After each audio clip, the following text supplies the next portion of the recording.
이번 시간에는 행복은 멀리 있지 않고 가까운 곳에 있다는 제목으로 말씀을 전하겠습니다. 인간은 그 누구든지 또 어느 곳에 살든지 모두 다 행복을 간절히 추구하고 있습니다. 그리고 대개 그 행복의 조건을 외적 환경에 두고 있습니다. 다시 말하면 돈이 많이 벌면 행복할 것이다. 혹은 지위가 높아지면 행복할 것이다. 명예나 권력이 있으면 행복할 것이다. 그렇지 않으면 물질적인 조건이 다 구비되면 나는 꿈같이 행복한 삶을 살 것이다. 이와 같은 생각을 하고 있는 것입니다. 그러나 오늘날에 와서 돈이나 지위나 명예나 권력을 얻은 사람들, 물질적인 모든 요구 조건이 다 확립된 사람들이 과연 행복하냐? 사실은 행복하지 않습니다. 저들은 있는 힘을 다하여 인간이 생각하는 물질적인 외적 환경의 고지를 점령하고 나니까 그 다음에 다가오는 것은 끝없는 마음의 구렁텅이인 것입니다. 이 마음의 구렁텅이를 메우지 않는 이상 인간이 추구하는 행복이란 다가올 수 없다는 것을 그들은 알게 된 것입니다.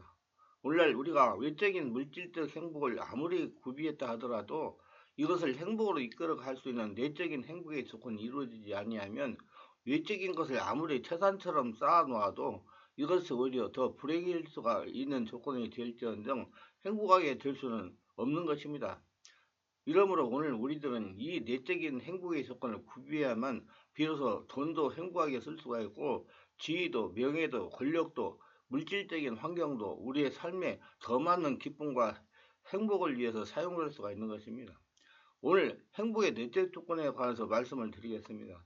행복의 내적 조건은 마음속에 예수님의 사랑이 있어야 되는 것입니다. 이 세상 부귀, 영화, 공명을 다 갖다 놓아도 내 마음속에 사랑이 없으면 아무 효과가 없고 내가 전혀 누릴 수가 없습니다. 사람들은 그 무엇보다도 자기 자신을 용납하고 사랑할 줄 알아야 되는 것입니다. 대개 사람들은 자학을 하고 있는 것입니다. 열등의식과 좌절감, 자학을 하고 있는 것입니다. 알든지 모르든지 자기를 학대하고 자기를 미워하고 자기를 용납하지 않고 있습니다. 이러기 때문에 자기를 사랑하지 않는 이상 그런 세상에 어떻게 물질적인 환경적인 것을 구비하여 놓아도 행복하지 않는 것입니다. 하나님은 빌립보서 4장 4절로 7절에 주 안에서 항상 기뻐하라. 내가 다시 말하노니 기뻐하라. 너희의 관용을 모든 사람에게 알게 하라. 주께서 가까우시라. 아무것도 염려하지 말고 다만 모든 일에 기도와 간구로 너희 구할 것을 감사함으로 하나님께 아뢰라. 그리하면 모든 지각에 뛰어난 하나님의 평강이 그리스도 예수 안에서 너희 마음과 생각을 지키시라 말씀하셨습니다. 하나님은 주 안에서 항상 기뻐하라. 내가 다시 말하노니 기뻐하라 말씀하십니다. 사람은 자기를 사랑할 뿐 아니라 이웃을 사랑해야 됩니다. 남편을 사랑하는 아내가 행복하고 아내를 사랑하는 남편이 행복하고 부모를 사랑하는 자식이 행복하고 자식을 사랑하는 부모가 행복합니다. 이웃을 미워하면 자기 마음속에 행복이 다가올 수가 없습니다. 사람은 그 누구도 불구하고 혼자서는 살 수 없는 운명입니다. 인간은 어찌할 수 없이 공동체로 함께 살아야 됩니다. 그러나 공동체에서도 독립 혼자 살아야 되는 것입니다. 이러므로 인간과 인간의 관계가 올바르게 성립되지 아니하면 언제나 그 속에는 불안, 불행이 꽉 들어차 있는 것입니다. 이웃을 용납하고 사랑해야 되겠습니다. 또 이웃뿐만 아닙니다. 또 인간은 자기가 둘러싸여 살고 있는 자연을 사랑할 줄 알아야 됩니다. 하늘을 사랑하고 해아들과 별과 물과 나무와 짐승들과 이웃 환경을 우리가 사랑해야 됩니다. 이것을 사랑하지 아니하고 무관심하고 미워하고 산다면 그는 행복할 수가 없습니다. 나아가서 사람은 천지와 만물을 지어주신 하나님을 사랑해야 되는 겁니다. 이와 같이 사랑 없는 행복을 누릴 수 있는 사람은 아무도 없습니다. 사랑 없이 돈도 의미가 없습니다. 지위도 의미가 없습니다. 권력도 의미가 없는 하나의 폭력에 불과하게 되는 것입니다. 그리고 모든 아름다운 환경도 사랑 없이는 그에게 조금도 행복을 갖다 줄 수가 없는 것입니다. 이러므로 행복은 마음속에 사랑이 있을 때 행복할 수가 있지 사랑 없는 곳에는 이 세상 어느 곳이라도 행복은 없습니다. 그 다음 행복은 마음의 평화가 있어야 되는 것입니다. 마음의 불안과 공포가 폭풍처럼 소용돌이치는 곳에 부귀영화 공명이나 물질적인 환경이 아무리 좋다 하더라도 거기에 행복이 있을 수 없는 것입니다. 마음의 염려, 근심, 불안, 초족, 절망이 꽉 들어차 있는데 어떻게 행복할 수 있겠어요? 그러므로 우리가 사는 이 세계는 실제적으로 불안으로 꽉 들어찬 세계인 것입니다. 어느 때, 어느 순간에 어떤 일이 일어날지 알지 못하는 하나도 인정되지 않는 세계가 우리가 사는 세계인 것입니다.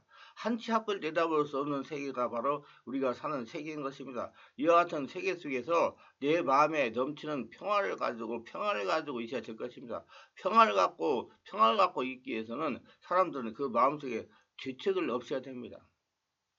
내가 죄책을 덮어놓고 있는 이상 이 죄책이 다른 사람에게 보이지 않는다고 하더라도 내 양심 속에 죄악의 맛을 거품을 품어올리는 바닷물결 같이 늘 끓고 있는 이상 마음속에 평화는 절대로 있을 수가 없는 것입니다. 누가 이 죄책을 없앨 수 있나요? 하나님과 나와의 평화를 가져오고 나와 이웃과의 평화를 가져오는 이 죄책에서의 해방, 이런 것이 없이 마음속에 평화란 없는 것입니다. 그러면 내가 잠자리에 들어갈 때 두 자리를 뻗고 편안하게 잠자리에 들어가고, 내가 세상에 나와서 활동할 때 마음속에 불안, 초조, 절망 없는 편안하게 살기 위해서는 죄에서 해방이 되어야 될 것입니다. 그리고 하나님과 나와의 화목이 이루어지고 나와 이웃과의 화목이 이루어져야 마음속에 평안합니다.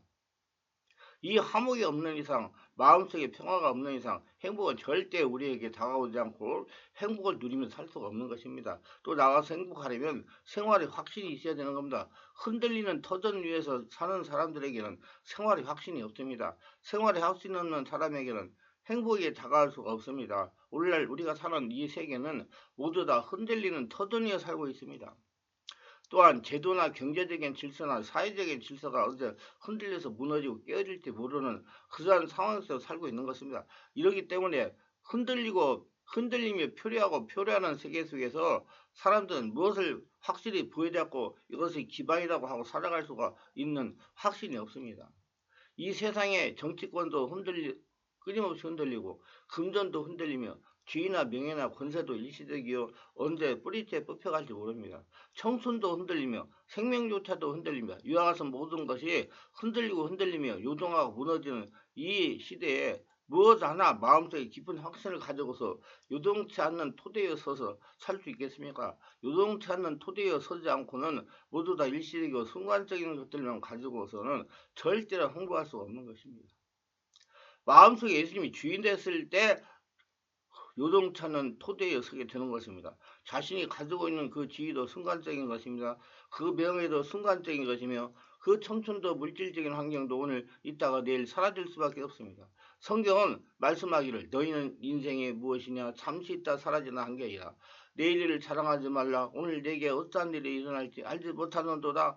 무슨 인생은 풀과 같고 그 영화는 풀이꽃과 같다. 꽃은 시들고 풀은 마르고 모든 것은 사라져버리고 만다는 것입니다. 아무것도 확신할 것이 없는 곳에는 행복이 다가올 수가 없는 것입니다. 또 나아가서 내일에 희망이 없는 사람이 행복하겠습니까? 꿈을 잃어버린 사람은 그로서 망하는 사람인 겁니다. 꿈이 없는 백성은 망한다고 성경에서 말씀하고 있는 것입니다. 내일이 없는데 오늘 먹고 마시고 오늘 그대로 포기해버린 자는 그렇게 사는 것이 어떻게 인생이 아니겠습니까?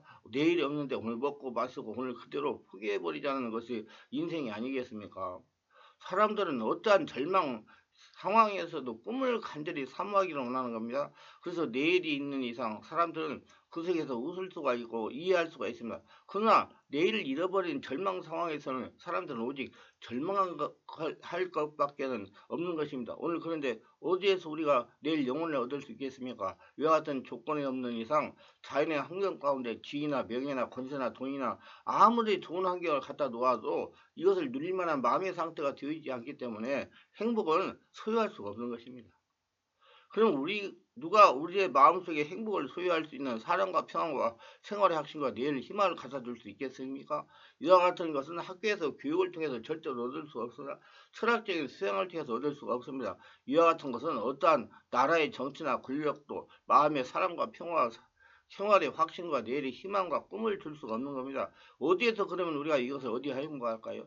오늘날 사람들은 대개 이것을 얻지 못하기 때문에 옛날보다 오늘날 얼마나 좋은 환경 가운데 살고 있습니까? 더 많은 돈을 가지고 있고 더 많은 사람들이 지위를 누리고 있습니다. 명예도 가지고 있고 더 많은 좋은 환경에서 좋은 집을 짓고 좋은 옷을 입고 좋은 음식을 먹고서 좋은 생활하고 있어도 옛날보다 오늘날에는 더 많은 가정이 파괴되고 더 많은 살인사건이 일어나며 더 많이 좌절하고 더 많이 범죄하고 더 많이 감옥에 가는 사람들을 꽉 들어차고 더 많이 불행한 사람들을 꽉 들어찬 이유는 절대로 환경이 사람에게 행복을 가져다 줄 수 없다는 하나의 증거인 것입니다.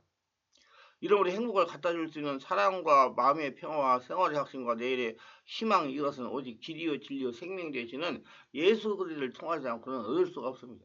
예수님이 여러분의 주인으로 자정하고 주인도 인정하고 믿고 인정하고 따르지 않고서는 진정한 평안이나 행복은 없다는 얘기입니다. 성령으로 하지는 얻을 수가 없습니다.